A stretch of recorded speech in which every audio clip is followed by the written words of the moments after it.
Welcome to our channel IQ care. आप देख रहे हैं लूशन की ज्योग्राफी की सीरीज, जो कि मैं सिर्फ हिंदी में एक्सप्लेन करती हूँ और उस मैटर को इंग्लिश में, वो मैटर आपका इंग्लिश में लिखा हुआ है। जो यंग इंग्लिश की लूशन जीके की येलो वाली बुक है, उसी को हम वहाँ से ज्योग्राफी कर रहे हैं। अगर आपको ये सीरीज फॉलो करनी है तो इस चैनल को सब्सक्राइब कर लीजिए, और वीडियो तो आपको बहुत पसंद आने वाली है, इसलिए पहले ही लाइक कर दीजिए। और इसके बाद थोड़ा सा काम आपको ये करना है कि आपको अपने फ्रेंड्स को शेयर भी करना है। जिस स्टडी ग्रुप में आप लोग हैं, उन उन ग्रुप्स में भी आप शेयर कर सकते हैं। ठीक है, आगे हम बढ़ते हैं इस सीरीज में। अब तक हम जो सोलर सिस्टम में प्लैनेट से कंप्लीट कर चुके थे, अब हमारा बचा है stars. Stars are heavenly bodies, बहुत भारी बड़ी बड़ी बॉडीज हैं, made of the hot burning gases. Burning gases, जलती हुई आग, गैसेस की बनी हुई है, ऐसा आप समझ सकते हो। बर्निंग गैसेस मतलब बहुत hot gases, and shining by their out light. कि वो बॉडीज हॉट बर्निंग गैसेस की बनी हैं, और वो उनकी लाइट, वो खुद की लाइट प्रोड्यूस करती हैं। ठीक है, और वो ल्यूमिनस बॉडीज हैं। एक हमारे जो प्लैनेट्स हैं वो नॉन ल्यूमिनस बॉडीज से, वो खुद की लाइट से नहीं चलती। किसकी? जो सन की लाइट, स्टार्स की लाइट होती है, उसी से वो उन पे चमक होती है। Stars seem to be fixed with respect to each other. Stars जो हैं वो एक दूसरे को मतलब लगते हैं कि वो अपने आप में फिक्स्ड हैं। In fact they are in rapid motion, बहुत तेज मोशन में है, but they are at such great distance, वो इतनी दूरी पर है, that relative changes in the position, कि उनका रिलेटिव चेंजेस पोजिशन में become noticeable only over the centuries, कि उनका अगर उनकी पोजीशन में कोई चेंज हो रहा है तो वो सेंचुरीज में पता चलेगा। According to NASA, Proxima Centauri's closest star. Proxima के अकॉर्डिंग जो क्लोजेस्ट स्टार है हमारा, प्रॉक्सिमा सेंचुरी है अर्थ का, आफ्टर द सन, सन के बाद। इट अबाउट 4.24 लाइट ईयर्स, ये 4.24 ईयर लाइट ईयर्स लेती है अर्थ तक लाइट आने में। पोल स्टार क्या है? Pole star Sirius, Vega, Capella, alpha centauri, beta centauri, proxima centauri, Spica, Regulus, Pleiades, Aldebaran, Arcturus, पेटिलकुअस and of course sun are the some of the important example of stars. ये कुछ stars के नाम दे रखे हैं, इतने इंपॉर्टेंट नहीं है।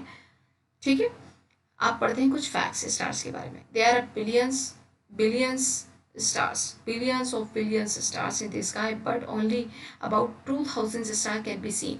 सिर्फ 2000 स्टार्स भी देखे जाते देख सकते हैं विद इन नाइट आइज। सिर्फ हमारी नाइट मतलब जो हम नॉर्मल अपनी आंखें होती है हमारी, वैसे। ऑन क्लियर मूनलेस लाइट, बिल्कुल क्लियर मूनलेस लाइट में 2000 स्टार्स देखे जा सकते हैं। देयर आर 10 की power 22 stars in the universe, इतने स्टार्स हैं। About 8000 stars are visible from the earth, 8000 star जो है वो अर्थ से विजिबल हैं। इसमें से out of 4000 visible in northern hemisphere, और 4000 जो है सदर्न हेमिस्फेयर में। अब आइदर हेमिस्फेयर मतलब नदर्न हेमिस्फेयर या सदर्न हेमिस्फेयर में 2000 स्टार जो है वो एक पर्टिकुलर टाइम पर विजिबल होते हैं। अदर जो होते हैं, जैसे 2000 आपके दिन में हो रहे हैं और 2000 आपके रात में होते हैं, तो इसलिए एक टाइम में 2000 ही आपको एक साथ देख सकते हैं। इतनी बात क्लियर हुई। कॉन्स्टलेशन क्या होता है, इसको पढ़ते हैं। To enable astronomer to identify रफली position of the stars, stars की रफली पोजीशन पता करने के लिए sky has been divided into units, sky को यूनिट्स में डिवाइड किया गया है। These units are known as a constellation, मतलब कि जो पूरा यूनिवर्स है, पूरा हमारा पोजीशन है स्टार्स की, उनको एक कुछ कुछ स्टार्स को डिवाइड कर दिया गया है कॉन्स्टलेशन में, क्योंकि इतना बड़ा यूनिवर्स है, उसको स्टडी करने के लिए हमें उन्हें यूनिट्स में डिवाइड करना पड़ा। These constellation are named in the honour of the mythological character, mythological character पर बहुत सारे कॉन्स्टलेशन के नाम जो है हमने रखे। At present 88 constellation are recognise, 88 constellation recognise कर लिए गए अब तक। इसमें कुछ ये इंपॉर्टेंट है, आप याद रख सकते हैं। आपको ये इसके इंडियंस नेम है ये कॉन्स्टलेशन के। उर्सा मेजर, इसे सप्तऋषि बोलते हैं। उर्सा माइनर, ध्रुव, मत्स्य, ओरियन का, मृगा, ड्रैको का, कल्या, स्कॉर्पियो का, वृश्चिका, एरीज का, मेष, तोरस का, वृष, जैमिनी का, मिथुन। कैंसर को इंडियन नेम दिया गया है कर्क, लियो का सिंह, विर्गो का कन्या, लिब्रा का तुला, सगीत्रिस का धानु, कैप्रिकॉर्न का मकर, एक्वेरियस का कुंभ और पिसिस का मीन। ठीक, इसके बाद Galaxy, a large group of the stars, dust and light gases bound together by their own gravity। बहुत सारे स्टार, डस्ट, लाइट गैसेस जो है वो अपनी ग्रेविटी से जुड़े हुए हैं, इस कॉल्ड गैलेक्सी। मतलब उस एक ग्रुप जो है पूरा का पूरा, बहुत सारे सोलर सिस्टम स्टार सब कुछ उसके अंदर, वो किसी एक ग्रेविटी के थ्रू एक दूसरे मतलब एक ग्रुप में ही है, उसी को गैलेक्सी बोला जाता है। There are 10⁻11 galaxies in the universe, इतनी गैलेक्सीज हैं। We live on the outer edge of the spiral type of galaxy. हमारे जो spiral type of galaxy milky way है, हम आउटर एज में हैं, which is about the 1,00,000 light year in diameter. 1,00,000 light year diameter की है, जो rotate कर रही है स्लोली। ठीक, इतनी बात समझ में आई। अब हम मिल्की वे के बारे में, हमारी गैलेक्सी के बारे में पढ़ेंगे। Is a large spiral shaped galaxy. इसका जो स्पेन है 1 light years across and about 10,000 light year thick at the centre. 10,000 light year जो है वो सेंटर में थिक है। It called the Milky Way because it appear as a soft glowing light of billions of stars. Soft glowing light of billions stars की वजह से इसे Milky Way बोला जाता है। These star are so far that they can be seen only in constellation, not separately. अलग अलग नहीं देखे जा सकते, एक ग्रुप के फॉर्म में ही इन्हें देखा जा सकता है। Galileo discover this band of light. Galileo ने इस बैंड ऑफ लाइट को डिस्कवर किया था, which was produce by the countless individual star, जो काउंटलेस इंडिविजुअल स्टार्स के द्वारा हमारी प्रोड्यूस हो रही थी, which is naked eye can not see, जो हमारी नंगी आंखें जो हैं वो नहीं देख सकती। It takes about 250 million years to complete one revolution. ये गैलेक्सी 250 मिलियन ईयर्स लेती है अपना रिवोल्यूशन कंप्लीट करने के लिए। एंड्रोमेडा, एंड्रोमेडा हमारी अर्थ क्लोजेस्ट गैलेक्टिक नेबर है। हमारी एंड्रोमेडा जो है बिल्कुल नेबर गैलेक्सी है। ये भी स्पायरल गैलेक्सी है, ऑल्सो हमारे closest neighbour. It appear as a fuzzy patch of light. Fuzzy patch लगता है लाइट का and contains millions of stars. It is the farthest object that can be seen with the naked eyes. ये सबसे दूर वाली चीज़ है जो हम अपनी आंखों से देख सकते हैं, along with the Milky Way के साथ साथ। It belongs to the group of the galaxies known as a local group.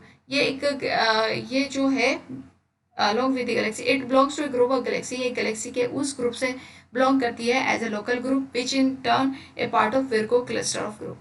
इसे जो टर्न हुआ विर्गो क्लस्टर ऑफ ग्रुप, इसे कहा जाता है। Like star galaxies are group into clusters. जो स्टार्स गैलेक्सीज हैं वो ग्रुप क्लस्टर्स में उन्हें बांट दिया गया है। Some cluster contain thousand of Galaxy.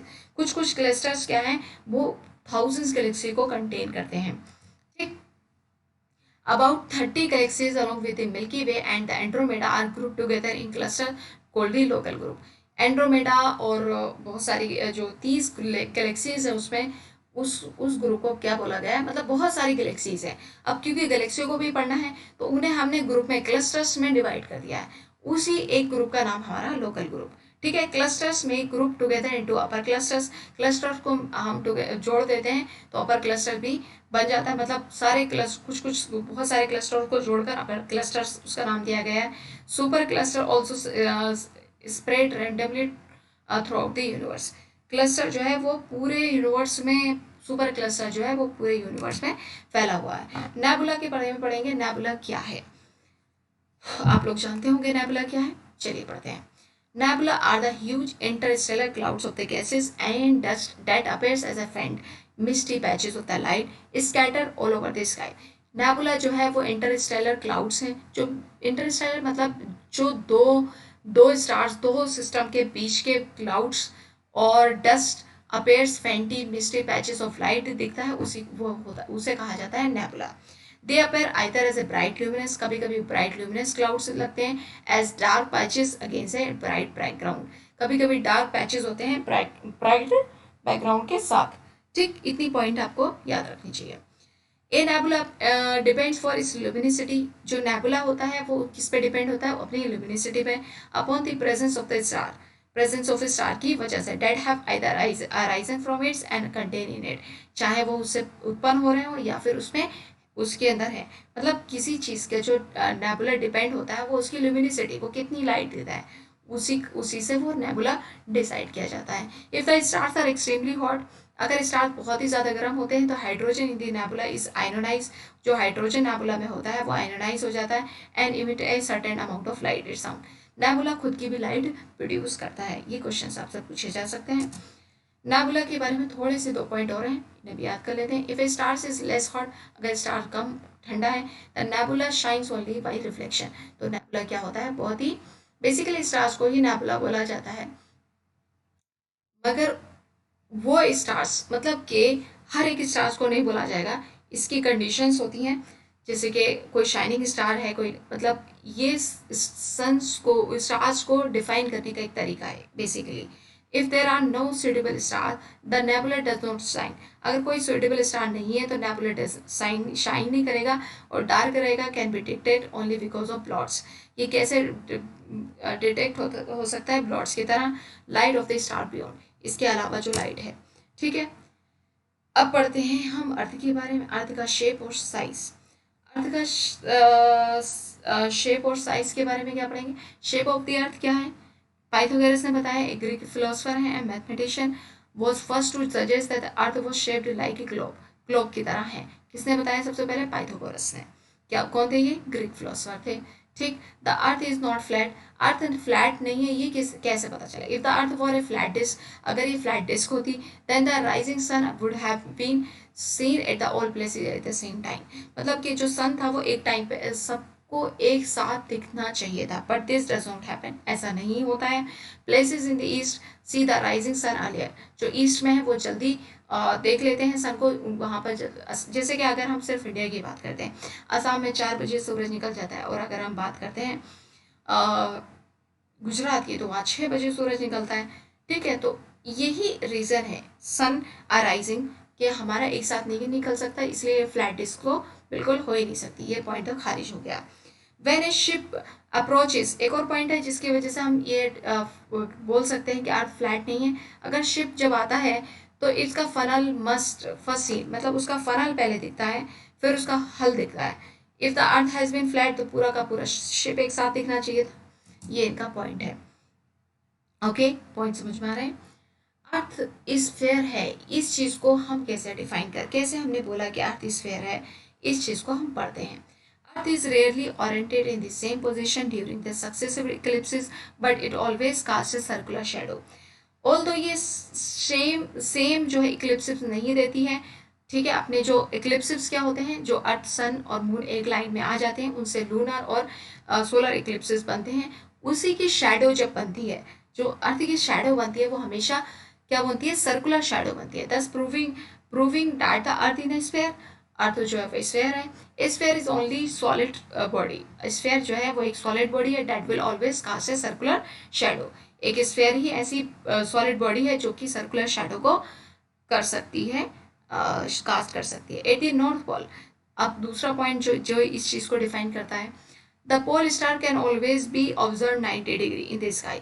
North pole में जो है पोल स्टार वो 90 डिग्री पे दिखता है, since star lies in the line with the axis of the अर्थ। इससे क्या पता चलता है कि जो स्टार्स हैं वो भी किससे अलाइन है, एक्सिस ऑफ द अर्थ से। As one travel towards earth the angle of the pole star decreases, जैसे जैसे हम साउथ की तरफ बढ़ते हैं, हमारा जो स्टार का एंगल है वो कम होता चला जाता है। इसी को आगे पढ़ेंगे। Eight the equator the angle become zero, यही एंगल जीरो हो जाता है, कहाँ पर, इक्वेटर पे। This observation prove that the path of the travel is an arc of circle, ये एक सर्किल का आर्क है। इससे ये पता चल जाता है, मतलब कि वो जो स्टार है वो एक आर्क की तरह वहां पे काम कर रहा है, pole star.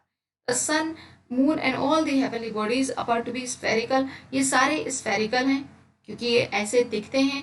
When viewed from the different position, अलग अलग पोजीशन से देखने पर, it seems logical to be concluded, ये लॉजिकल है कंक्लूड करने के लिए, that earth is no exception, earth exception नहीं हो सकता। Pythagoras of the earth taken from the space, जो पाइथागोरस है अर्थ की वो स्पेस से ली गई। Beyond any doubt that the earth is a sphere, Pythagoras ने कहा, पाइथागोरस ने, फोटोग्राफ्स ने ये बिल्कुल डाउट खत्म कर दिया है, इससे बिल्कुल प्रूफ हो चुका है कि अर्थ हमारा स्फेयर ही है। The earth is an oblate sphere, अब स्फेयर तो था, अब ऑब्लेट स्फेरॉइड है, ये कैसे वो हुआ? Refined measurement of the earth has proved that the true form of the earth resemble a sphere that has been compress at the pole, compress pole पर कंप्रेस है, made bulge at the equator, और equator पे bulge है, मतलब कुछ इस तरीके का। सॉरी, समझाऊं मैं थोड़ा सा इसको? कुछ इस तरीके से हमारा अर्थ है, मतलब यहाँ से बल्ज है और यहाँ से ये फैला हुआ है, ठीक है, क्लियर? तो यही पॉइंट इन्होंने बोला है, at the poles and made a bulge at the equator, this known form as a oblate spheroid. Oblate spheroid है। Various factors make the earth suitable for the life to evolve and survive. ऐसे बहुत सारे factors हैं जो कि हमारे अर्थ पे life को सर्वाइव कराते हैं। वो कौन कौन से फैक्टर्स हैं वो हम पढ़ेंगे। Earth has all the essential elements like carbon, hydrogen, nitrogen, oxygen, ठीक है, which act as a building block for the origin of the life. ये बिल्डिंग ब्लॉक की तरह काम करते हैं और जिससे हमारी लाइफ ओरिजिन हुई। यहाँ earth is neither too hot, earth ना ही ज़्यादा गर्म है और ना ही ज़्यादा ठंडा है। It has the right temperature, यहाँ पे राइट टेम्परेचर है for carrying out of the life sustaining chemical reaction. ऐसी कैरिंग आउट मतलब उसे करने के लिए, लाइफ सस्टेनिंग केमिकल रिएक्शन को करने के लिए ये बिल्कुल परफेक्ट टेम्परेचर रखता है। अर्थ has a lot of water in the form of lakes, rivers, ocean for the growth and survival of the life, ठीक है। अर्थ हैज़ इनफ ऑक्सीजन है यहाँ पर, एटमॉस्फेयर है for survival of living beings through the breathing, ठीक है। The earth has enough oxygen in the atmosphere for survival of living being through the breathing. The earth has a protective blanket of the ozone. यहाँ पे protective blanket है ozone layer का, high up in the atmosphere to save life from the harmful ultraviolet radiation. अगर हम किसी और planet पे जाके रहते हैं, अगर वहाँ पे सारी सब कुछ, अगर हम एबल पानी, ऑक्सीजन सब कुछ अगर कर भी ले जाते हैं तो हमारे पास ओजोन लेयर नहीं है। ओजोन लेयर क्या करती है? हमें प्रोटेक्ट करती है अल्ट्रावायलेट रेज से, जिसकी वजह से लाइफ सस्टेन कर पाई अर्थ पर। Biodiversity changes increases towards equator. Biodiversity में चेंजेस जो होती हैं वो इंक्रीज होते हैं जैसे जैसे हम इक्वेटर की तरफ चलते हैं। Biodiversity is the degree of the variation. Biodiversity क्या है? Degree of variation of the life. It is measure of the variety of the organism present in the different ecosystem. It is richest in tropics, सबसे ज़्यादा rich होता है tropics में। Biodiversity को समझाने की कोशिश की है इन्होंने कि जो वेरिएशन है लाइफ में, वेरिएशन है लाइफ में और बहुत वैरायटी के ऑर्गेनिज्म है, वही बायोडाइवर्सिटी है, ठीक। कुछ हमारी कॉम्पोजिशन अर्थ की क्या है, इसमें कुछ कुछ चीज़ें आपको याद रखनी, जैसे आयरन 35%, ऑक्सीजन 30%, सिलिकॉन 15%, मैग्नीशियम 13%, निकल 2.4%, सल्फर 1.9%, 1.1% कैल्शियम, एल्युमिनियम 1.1, अदर्स 1.5। तो स्टार्टिंग के 3 या 4 आप याद रख सकते हैं क्योंकि ये क्वेश्चन आपसे पूछे जाते हैं बार बार। इवन आयरन, ऑक्सीजन, सिलिकॉन तो बार बार पूछा जाता ही है, ठीक। अब पढ़ते हैं important facts of the earth. Important facts of the earth, highest land point क्या है? माउंट एवरेस्ट है जो 8,850 मीटर ऊपर है। लोएस्ट पॉइंट डेड सी, जो जॉर्डन और इसराइल के बीच में है, ठीक है, जॉर्डन और इसराइल के बीच में। ग्रेटेस्ट ओशन डेप्थ ये है Mariana trench in Pacific ocean, Japan के पास में है। 11,34 मीटर इसकी डेप्थ है। Maximum distance from the sun aphelion पर होता है 150 मिलियन किलोमीटर होता है। जो इम्पोर्टेंट फैक्ट जो आते हैं वही फैक्ट्स मैंने इसमें लिए हैं। कुछ फैक्ट्स उसमें फालतू भी दे रखे हैं, वो मैंने उसमें छोड़ दिया है क्योंकि वो इम्पोर्टेंट बिल्कुल भी नहीं थे। मिनिमम डिस्टेंस क्या है सन से? पेरिहेलियन इसे वर्ड दिया जाता है, इसे टर्मिनोलॉजी पेरिहेलियन, और इसके डिस्टेंस होती है 140 million kilometre approximately. Main distance बात करें तो एक एस्ट्रोनॉमिकल यूनिट हमारी मेन डिस्टेंस है अर्थ की सन से, ठीक। अर्थ थर्ड प्लैनेट है फ्रॉम द सन, सन से थर्ड प्लैनेट है, is the fifth largest planet. ये फिफ्थ लार्जेस्ट प्लैनेट है, सन से तो थर्ड प्लैनेट है बट सबसे बड़ा पांचवा प्लैनेट है terms of size and mass. 29.1% जो टोटल सरफेस एरिया है अर्थ का covered with the lands and 70.9% जो है वो ओशन से कवर्ड है। Total water area of the earth including the oceans, lake, river, ice ice sheets and water in the atmosphere is called the hydrosphere. इसे हम क्या बोलते हैं? Hydrosphere. And it cover 71% of the earth surface. ठीक, ये आज हमारा complete हो जाता है। नेक्स्ट वीडियो हम ऐसे ही वीडियो आपके लिए लाते रहेंगे, बट इसके लिए आपको हमारी हमारी वीडियो को क्या करना पड़ेगा? लाइक करना पड़ेगा, हमारे चैनल को सब्सक्राइब करना पड़ेगा और शेयर भी करना पड़ेगा, ताकि हमारा चैनल ग्रो कर पाए और हम भी ऐसी वीडियोस बना पाए। क्योंकि एक वीडियो बनाने में बहुत सारी मेहनत लगती है, is not easy to make. तो आपको क्या करना है? कमेंट करना बिल्कुल भी नहीं भूलना है। कोई इम्प्रूवमेंट अगर आपको लगता है कि हमें करना चाहिए, तो बिल्कुल आप उस आप कमेंट बॉक्स में कमेंट कर सकते हैं। Thank you for watching this video.